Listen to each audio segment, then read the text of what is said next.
안녕하십니까. 진로 진학의 나침판의 신동우입니다. 오늘은 어제 그 한 학부모님이 고1 아들이고요. 사범대 국어교육과로 목표 정했고요. 독서를 많이 하기로 계획 중이에요. 근데 독서 외에 학종을 어떤 걸로 채워야 차별이 되는지요. 이거에 대해서 이 독서 외에 무엇으로 채워야 되는지에 대해서 얘기를 하는데, 관련돼서 그 켈리라는 학부모님이 오늘 영상 계속 돌려보기 했습니다. 명문대 합격생 학생부 대공개 심판 기다려집니다. 이제 신학기 첫 주 보내고 오늘 원격 수업 첫날이었습니다.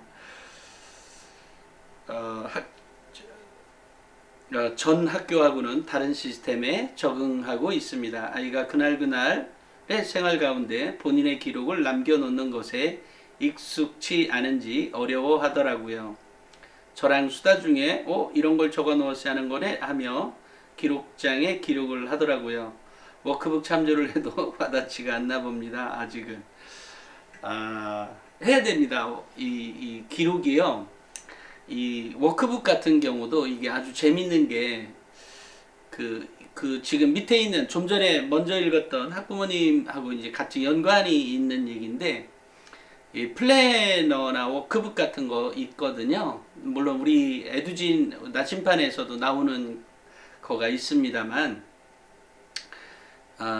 이것은 학생들이 이렇게 이게 기록해 놓는 아이들은 거의 1, 2등급에 많이 있어요. 즉 무슨 얘기냐면, 기록을 잘해서 1, 2등급이 된 것인지 아니면 기록을 하다 보니까 1, 2등급이 된 것인지는 같은 얘기인가?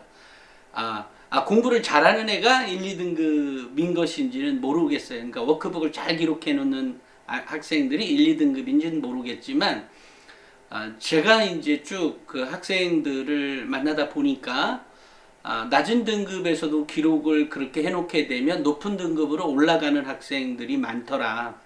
또 하나는 기록을 잘 해놓으니까 결국은 1, 2등급에 도달한 경우가 많이 있어요. 또 결국 그런 것들이 이제 학생이 자기 성찰을 해보는 거잖아요. 왜냐하면 기록을 해놓는다는 것은 자기 성찰이 가능하다는 얘기거든요. 그럼 3, 4, 5, 6, 7, 8, 9등급은 자기 성찰이 불가능하냐? 그렇지 않습니다. 물론 자기 성찰이 가능하지만 그것을 기록으로 남겨놓는 거랑 그렇지 않은 것은 많은 차이를 보입니다. 그리고 그것을 통해서 자기 성찰이 가능했기 때문에 그 다음에 내가 무엇을 해야 될지도 이제 머릿속에 입력을 하게 되는 거죠. 또 하나 이제 결국 그 첫 번째 무엇으로 기록을 채워야 되는지가 결국은 그런 거예요. 고등학교 때는 결국은 공부를 하는 곳이거든요. 그러니까 공부를 잘하도록 하는 것, 그런 노력을 멈추지 않는 것이 필요하다.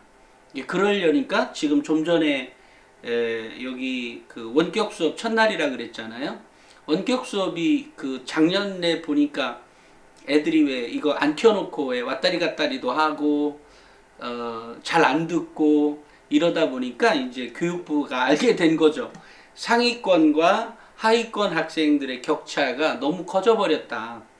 오히려 잘하는 학생들은 원격 수업이 거의 필요가 없을 정도로 혼자서 공부를 잘 해내기 때문에 이 격차가 너무 커져서 이번 연도 원격 수업부터는 카메라에 꼭 있어야 한다가 이제 그 핵심이죠.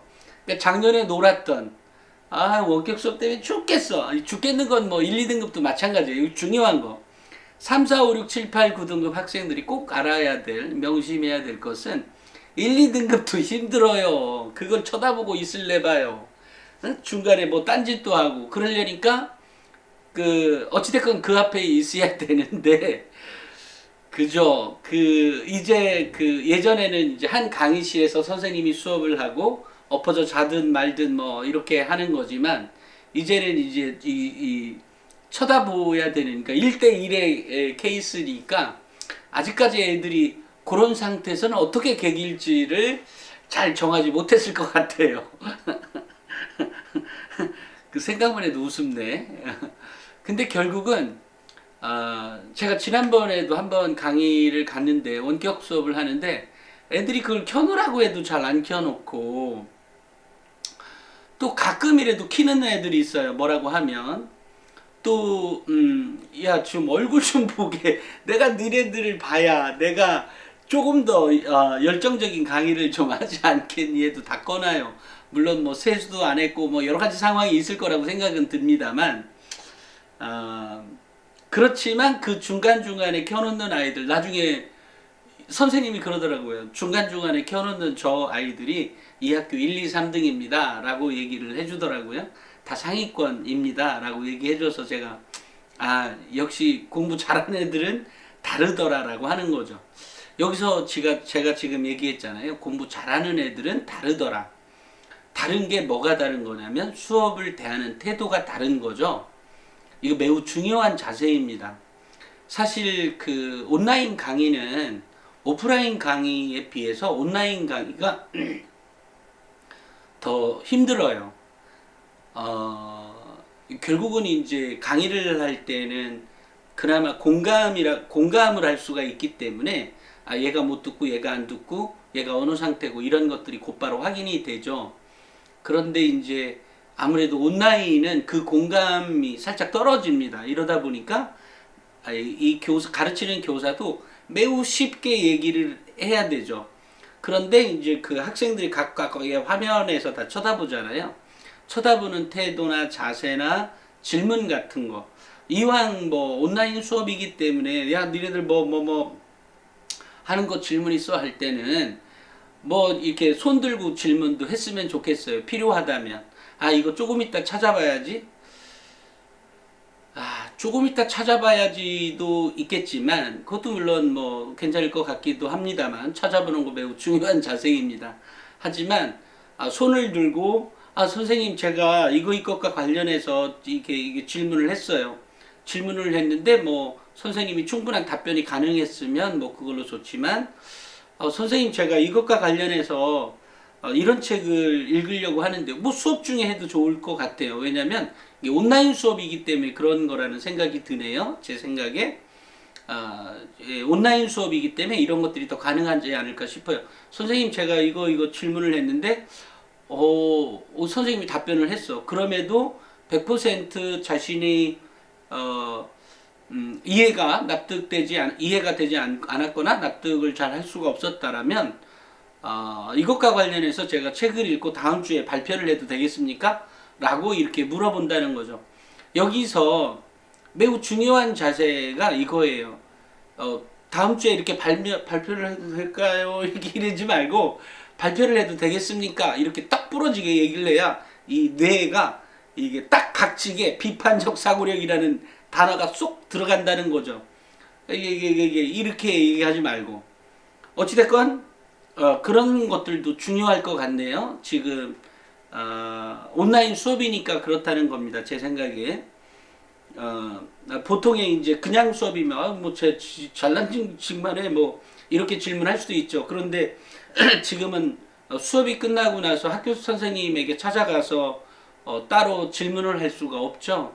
이러니까 이제 온라인 수업이기 때문에 가능하다. 또 하나는 온라인 수업에서 사실은 한 강의를 어떤 선생님에게 집중적으로 4, 50분씩 듣는 행위는 물론 뭐 4, 50분씩 집중적으로 하는 교사도 있고 그렇지 않다면 2, 30분 정도 뭐 하고 뭐 10분 정도는 뭐 EBS 가서 뭐를 보고 와라라든지 뭐 어쨌든 방법들이 여러 가지가 있을 거예요.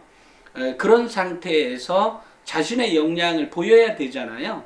그리고 어제 제가 얘기한 것처럼 나는 선생님하고의 파트너다라고 하는 관점. 그러니까 내가 수업을 듣는 일방적으로 선생님의 수업만 듣는 사람이 아니라 그 수업을 같이 진행해 가는 참여자로서 매우 적극적으로 참여함으로써 수업에 이 아이를 잘하면 다른 애들까지도 면학 분위기가 조성이 돼 뭐 이런 느낌 정도의 어떤 적극성을 좀 보여라 라고 하는 것들이죠. 독서에 무엇으로 채울까요에 대한 얘기를 쭉 하는 건데 마침 위에 있는 학부모가 사례를 갖고 있어서 이 사례를 가지고 얘기하는 겁니다. 그러니까 이러다 보니까 결국은 이제 좀 전에 얘기처럼 독서 역량도 됐죠. 그 다음에 발표도 되었죠. 그죠? 이게 다 연결이 되는 거죠. 그 다음에 수업을 매우 적극적이고 능동적으로 참여함으로써 수업의 면학 분위기를 조성을 해주죠. 이 학생이. 그죠? 이런 거라는 거죠. 또 하나 이제 사실 아이들이 그렇게 이렇게 각 화면에 이렇게 아이들이 이렇게 비쳐 있잖아요. 아이들의 사실 우리는 벌써 선생님들은 수십 년 동안 뭐 나이에 따라 다르겠지만 수십 년 동안 많은 사람들 또는 많은 학생들을 접해 왔잖아요. 이러다 보니까 얼굴에서 나타나는 태도나 자세에도 충분히 그게 느낌이 온다는 거죠. 울림이. 아, 쟤가 어떤 애구나, 어떤 애구나. 아, 이런 애는 이렇게 까불거려야 되는데, 안 까불고 얘가 꾸준하게 진득하니 뭔가를 하네? 아, 얘는 A급이네. 그러니까 제 표현으로 A급이라는 거지 선생님들이 쓴다는 말은 아니에요. 얘는 꽤 A급이네? 뭐 이런 느낌. 봐라, 얘 봐라. 뭐 이러는 거죠. 사실은 온라인 수업은 굉장히 어렵습니다. 교사들에게도. 그러니까 왜냐하면 결국은 선생님들도 그 수업을 학생들이 잘 참여하고 막 이렇게 어우러지도록 했으면 좋겠거든요. 그죠? 그러니까 이런 것도 있겠네요. 뭐 그렇게 이제 그 교사하고의 수업을 하다가 보면 어떤 아이디어가 떠오를 수 있죠. 선생님 이런 거에 이렇게 수업을 진행하면 어떻겠습니까? 그리고 아까처럼 어떤 아이가 발표를 한다고 해봐요. 발표를 한다고 했을 때 선생님 야 너는 학교에 오지 마 이러는데 사실은 저 발표 수업 때문에 학교 가서 공부할래 하고 노트북 들고 가서 제가 발표도 한 그 중간에 한 5분 정도 한다든지 뭐 이렇게 한두 명 오는 거는 상관이 없을 거라는 생각이 들어요. 제 생각이 그렇습니다. 그것은 선생님이 이제 인정해 줄 거냐 말 거냐에 대한 문제도 있는 거니까 그것은 이제 그 사실 선생님들도 태도나 그 성격이나 이런 것들이 다 다르잖아요. 그러니까 어떤 선생님에게는 뭐 수업 중에 선생님 제가 다음 주에 이렇게 발표를 하고 싶습니다. 아니 학교에 뭐 안 나오는 날이잖아. 학기가 한 주 건너 뛰어서 가니까 또 발표도 할 수 있겠네요.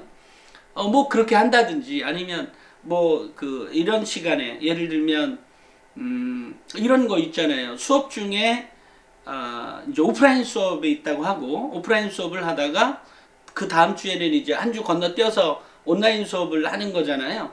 그러니까 요거를 다음 주에 발표하겠습니다라고 했는데 마침 이제 그게 온라인 수업 시간이란 말이에요.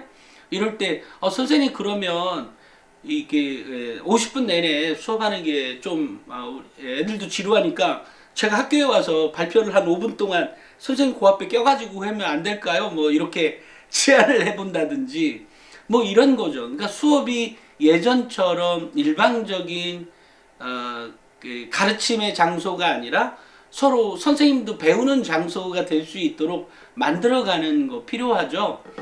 물론 뭐 안 좋아하는 선생님도 있어서 사실은 안 좋아해도 그래도 참여하지 않을까 싶기는 해요. 결국은 그게 학생의 태도가 평소에 어땠느냐에 따라 사실은 다 달라지는 것들이죠.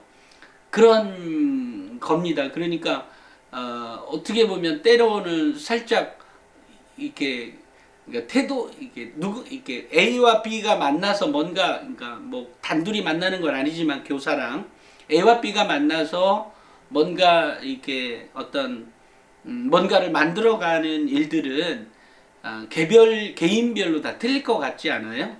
그런 것 같아요.